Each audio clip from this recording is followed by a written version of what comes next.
Hello again, and welcome to Winning with the Wrangler at Dick Powell's Leadership Corner. Brought to you by Earth, Wind, Fire, Water Training and Development, where our passion is building leaders of today and tomorrow. Ladies and gentlemen, I'm going to do something a little out of ordinary today. I'm going to look at 8 essential qualities of leadership. And these come from Forbes and a young lady named Kimberly Fries. I think she has some good things here to really make sure that we're looking at when we're talking about defining great leadership.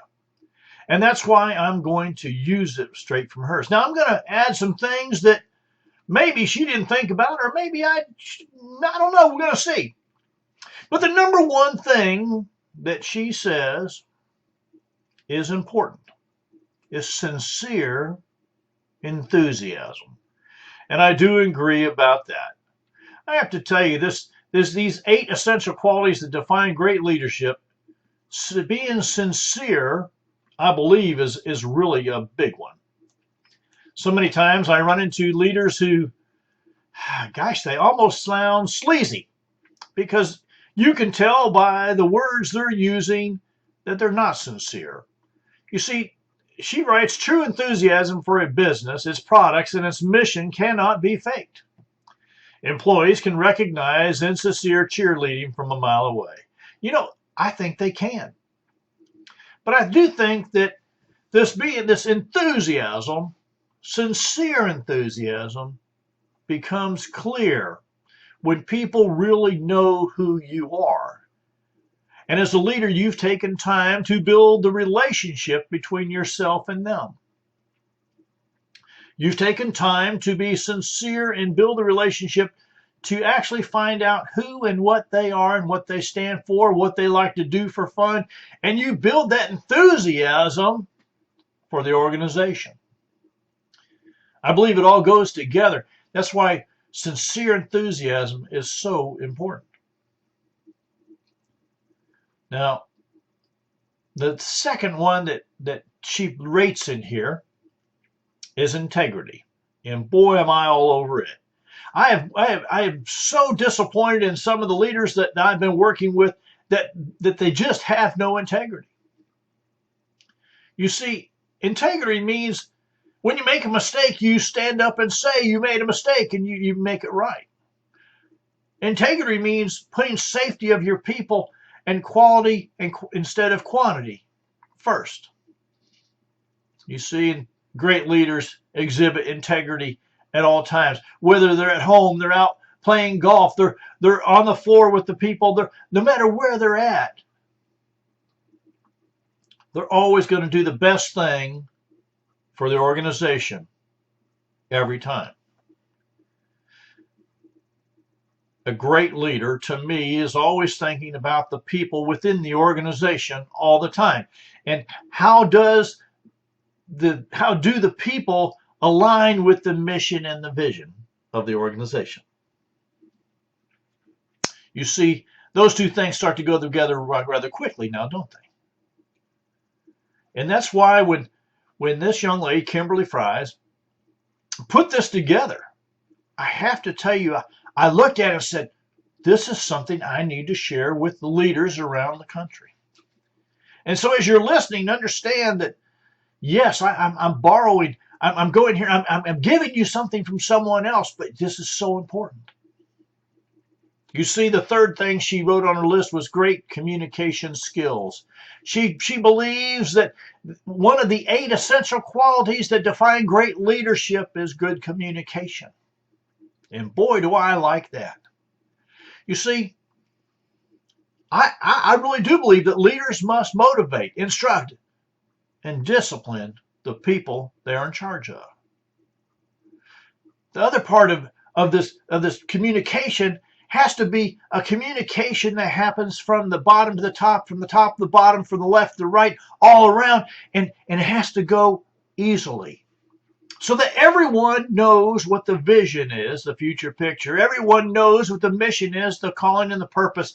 And everyone knows the strategy, the day-to-day tasks that need to be done to build the corporation, the organization. I get excited. I hope you understand how enthusiastic and excited I am about this, because this great communication thing, on every time I look at the great leaders, I look at them and realize that their communication skills, how they share with one another, how they share with everyone there, the relationships that they build almost effortlessly. I understand that that is the biggest part of why they're a great leader. Now, she goes on to say and talk about loyalty. I grew up in Boy Scouts, and so this is really high on my list. It always goes trustworthy, loyal, helpful. So loyalty in my world was number 2. But you see, the great leaders understand that true loyalty is reciprocal. I had somebody tell me the other day, it just seems like employees don't have any loyalty to the companies and the corporations anymore. And I was talking to a pastor who said, there's just no loyalty to the church. And I said, what loyalty do you have with them? You see, it's a two-way street. I have to tell you that when I was talking to that pastor, and his flock was dwindling, and he didn't quite understand that situation, how he was not giving them, and so he wasn't receiving. You see, they found out that he was constantly looking for that next place to go, the next big church to go to, because in his world, the bigger the better. He didn't understand that the people, that's not what they were looking for. And he sure didn't even take the time to build a relationship to find out. That's the scary part. Now, she goes on to talk about decisiveness, being able to make a decision, to discern what is good and what is bad, and how to do that. Now, there are times when simply making a decision, I have to tell you, is not all that easy, and you have to make a sometimes difficult decision quickly. And sometimes that's not a lot of fun. But most times, as the leader, there's a couple things that you have to be able to do. First of all, is you have to stay current on everything that's going on. And that's not as easy as it sounds. But staying current means reading. It means going to seminars. It means listening to people within the organization. And if you have done those things, then when you need to make those quick decisions, you're prepared. You've done the research, you've gotten prepared, so you're able to execute. And when you have the time to take the discernment process of doing more research, of gathering all the information before the decision is made, you're able to do that also. So I hope that you understand that these things that we've talked about so far, how important they really are. How important sincere enthusiasm, integrity, great communication skills, loyalty, and decisiveness. Now, this next one I'm not so sure I really agree with, but I'm going to share it with you because she felt it was important. She wrote down managerial competence. She says too many organizations try to create leaders from people who are simply good at their jobs. Now, I'm going to tell you some of the worst things that we could ever do, and it happens all the time, and you've seen it. The very best person who's a salesperson on the floor, they say, let's make him a manager. Now, a manager and leader is a different skill set totally from a salesperson on the floor. They might be the number one bestest you ever seen, but they might not have the skills or the skill set. They might not be ready. So as a leader, here's the question for you. Who are you building up to take your place? What's the legacy that you're going to leave? You see, I truly believe leaders' number one job, their number one thing they need to think about is, what am I going to leave behind? And will they still be able to be a success when I leave? That's what's important. It's that legacy that you leave. and how you have worked with those, getting them ready to take over for when you leave. And that's the managerial competence I believe that she was talking about.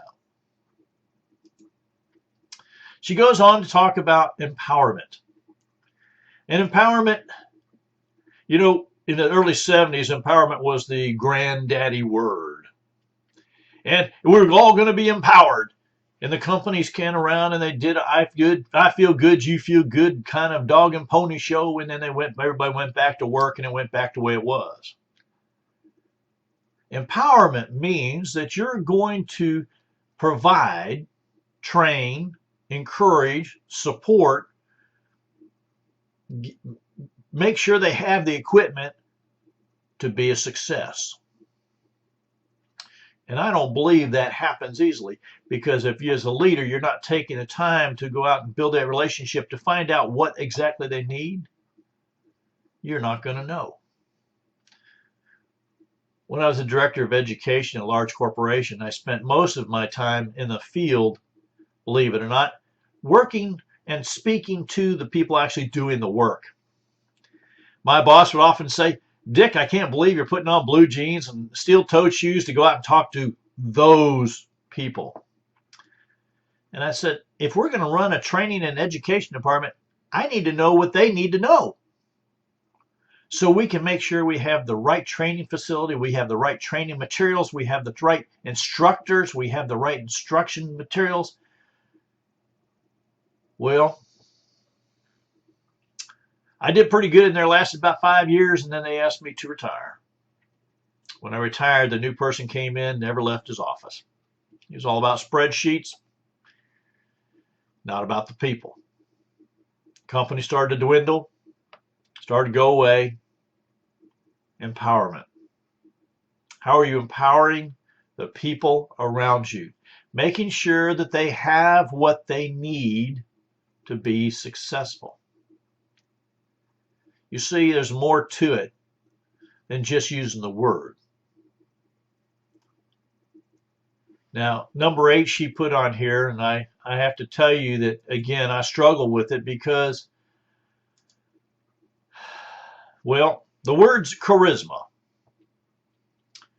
And from one of my mentors' training, instruction, he said, quite frankly, charisma will get you through the door, but won't keep you there. I believe that leaders have to have a certain amount of charisma in order to take and attract followers. I believe that there's a charisma that goes along with knowing how to speak in public, knowing how to build relationships, but I believe it's more than just learning how to schmooze. I believe it has to be real. I truly think and believe the reason I still have those connections from where I used to work, and when I left there many years ago, I still get phone calls, is because of the relationships. Not just because I had some charisma and I could speak well and I could support and do those kind of things. But I truly believe that it was because of that piece that I kept the charisma, and I didn't use it for negative purposes. And I didn't use it for my own world. You see, I truly believe that has to happen. Great stuff. I have to tell you, I really enjoyed this piece of information today, and I'm going to work on learning some more. You see, leaders, I believe truly that when you look at this, you have to learn yourself that leadership is an ongoing, continuous piece of life. John Maxwell often says that leadership begins it happens daily, not in a day. Now, you think about that just for a minute. Leadership happens daily, not in a day. And what exactly does that mean? I truly believe that when you start to look at that and you start to bring it around, you get excited about what's next. You get excited that as a leader, you're going to have an ability to make an impression on someone else. I believe as a leader that you get that awesome, awesome feeling that you know what you have to do. I truly enjoy it. I'm going to encourage leaders. I'm encouraging you all the time to read everything you can. So that's why when I picked this up and it came across my desk from Forbes, The 8 Essential Qualities That Define Great Leadership by Kimberly Fries, I said, I need to make sure that I share that with all of you out there. So number 1, sincere enthusiasm. Number 2, integrity. Number 3, great communication skills. Number 4, loyalty. Number 5, decisiveness. Number 6, managerial competence. Number 7, empowerment. Number 8, charisma. Get out there and find out what else is going on, ladies and gentlemen. Make sure that you're reading and you're staying on top of what you claim to be your career path. So many times people come in the office here and they say, Dick, no one will hire me. I can't get a job. I got laid off. And I ask them, well, did you stay competent? Did you stay up where you needed to be within the organization? And so many times I get the answer back, then it hurts me greatly. Because it comes back and says to me, no, I didn't stay up on top of things. I didn't believe you when you told me I needed to read or go to that seminar. I didn't stay on top. You see, that's a real way to not look at it. And when that happens, all of a sudden, this word leadership comes back to bite you in the hiney. And you don't know why. Well, let me give you a little heads up. First of all, great leaders learn very quickly how to face challenges. Now, there's going to be challenges every single day. There's going to be challenges whether or not the work is going well, work is not going well, something happened with the widget you're building, or just could be someone called in sick. But you see those challenges, again, if you're prepared, if you've done and have a plan B, if you've prepared yourself, you see, then it's not nearly so bad. Here's what I'm going to tell you, though. People that work with you, leaders, people that work with you, need to make sure that they see you able to and willing to confront reality as it is, head on. And by that I mean when the challenge happens, you have to be able to step up. And it's not going to always be easy. You need to learn how to win their trust. And it's more than just being loyal and enthusiastic. It's about providing a work environment where trust is number one. I happen to know a gentleman that runs a large corporation, and his thing about trust is there's no gossiping allowed. If someone catches you gossiping, you're given a warning. First time. Second time, you won't work there anymore. That's because he understands that piece of trust that has to happen not just between him, the rest of the leadership, the rest of the organization, but the trust has to happen between the employees, between the vendors, between all those parts and pieces that work within the corporation. He understood that.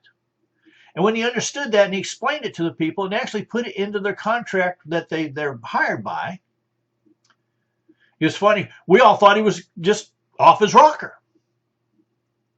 But now his company is a multi-million-dollar organization. And people get hired on, they don't leave. They love it there. They don't have to worry about all this backbiting and bickering and storytelling and all the drama that happens in a lot of organizations, because they know if it does, they won't be there. He just flat doesn't put up with it. And no matter how big his organization has gotten, by the way, over these last number of years, I have to tell you what, he'll walk down through the halls and have a conversation with almost everybody. Now, he does encourage them to wear their name badges, because I'm going to tell you what, you get up to be our age, it's kind of, you have a couple hundred people, it's kind of hard to get everybody. But what amazes me about him is that he kind of knows who likes to go hunting or fishing or has a dog named Ralph, or, has 12 kids or whatever. He just kind of has a way to put that in his head. And that has won him trust and the ability to face challenges when it came up. Now, we've talked a little about being authentic and being really who you are all the time, no matter where you're at. And leaders, that's something we need to show. I have a good friend who is a speaker, and he likes to wear these weird socks, but that's his trademark. That's who he is, and he wears them everywhere. And me, I'm an old cowboy. I wear my cowboy hats almost everywhere. My big belt buckles. You need to be who you are. Be authentic. I'm going to tell you what. If you try to be phony, you try to be somebody you're not, the people know it really pretty quick. And I'll tell you what, your respect goes down, your loyalty goes down, your trustworthiness goes down. Everything that you've worked for goes down, because they don't like chameleons. They like people they can depend on and know how they're going to react to different things. Now, this is not that terrible thing to do, this thing called earning respect and gaining trust by being authentic. It's really not that hard. But walking the talk, so to speak, I guess that does sound kind of funny from a radio guy, but you need to be real. So many times I've bumped into people, leaders, and they wonder why the people don't respect them. And when we have that conversation and we start to really dig into it, we find out that maybe they're not real ethical. Maybe they do things that are on the borderline of real and not real. And maybe they're just different outside of work as well as in, and they've seen them out playing golf and they're totally different. You see, earning respect is huge. It's just not given. It's earned. Great leaders stay curious. I love this one. So great leaders are ongoing, continuous learners. They're always going and reading another book. They're going to another seminar. They're listening to somebody else on the radio. They're going out and trying to learn more all the time. They're curious and they dig into it. They love it. I had a gentleman who was a large manufacturing organization, and he one day called me and said, Dick, he said, I found fly fishing.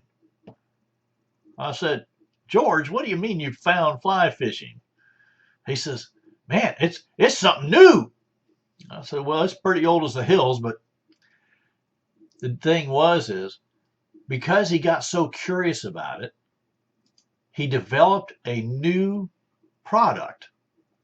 And when he developed the new product, the people there in the factory got so excited about it that they jumped on board and started to develop more products that went along with the one that George had developed. All of a sudden, the company took a turn from what they were manufacturing, which was pretty boring, by the way. I won't tell you what it was. It was just stamping the same thing out, and the employees just got so tired of stamping out. But anyhow, George came in with the fly rod one day, and this thing that he invented. Next thing I knew, he was calling me on the phone. He said, "We have we're turning the organization into something entirely different. I got excited. He got excited because he's staying curious. Ongoing, continuous learning. I want you to think about that for a minute. Ongoing. When was the last time you read a book? What was that book? When was the last time you went to seminar? When was the last time you actually took a vacation where you didn't turn on the phone? I have to tell you, staying curious. People tell me all the time, you're taking another course? You're 65 years old. Why are you taking another course? I want to learn something. I want to do something different. But you know what? I have found over and over and over that leaders, great leaders, who are curious, who are always wanting to learn something new, have that ongoing, continuous learning bug. They're the ones who earn the respect from the people that they're around. Because the people say, wow, if they're wanting to go on continuous learning, I should do that. And they do. Ongoing continuous learners are authentic because they're always curious, they're always learning, they're always moving ahead. And again, it makes it pretty easy to walk your talk when you're authentic.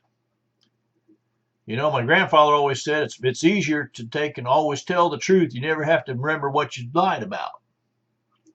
Being authentic is a lot of parts of that, isn't it?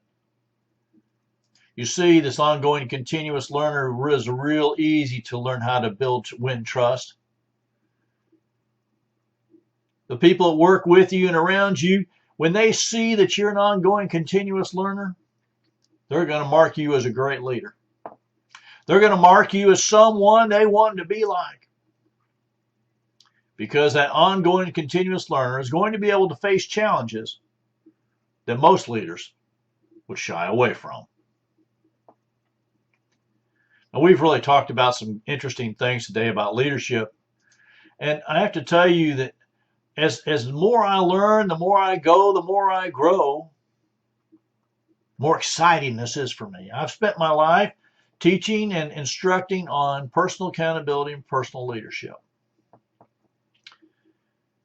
Back a long time ago, then, when all those fancy words came out of empowerment, and we were going to let leaders be leaders, and we were going to do all these things. It's been a long time, and I'm not so sure that we're still in that right mind. I'm not so sure that leaders really understand that it's their job, it's their duty, it's what they're called to do, is build more leaders. What bothers me also is this.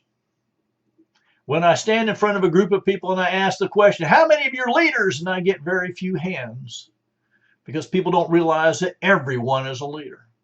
That no matter who you are, where you go, someone's going to be watching how you do things, who you are.